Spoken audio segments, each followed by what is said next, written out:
For today's video ay gagawa tayo ng salted egg o itlog maalat in brine solution. Ibig sabihin sa tubig.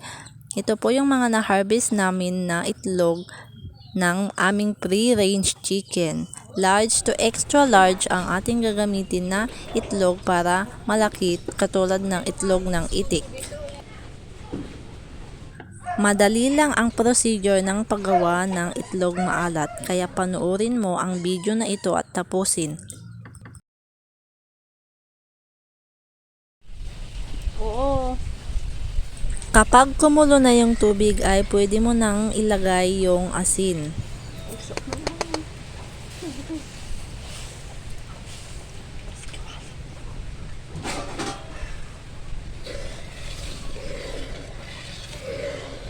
Halo-haloin lang ng mabuti hanggang sa matunaw yung asin.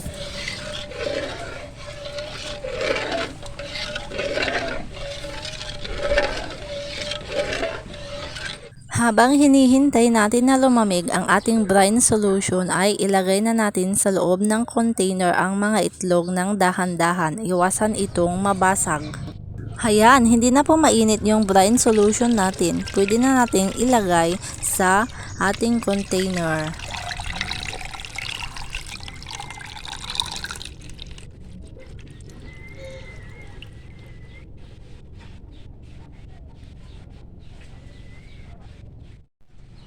Takpan ng mabuti ang container at isilid sa malamig na lugar.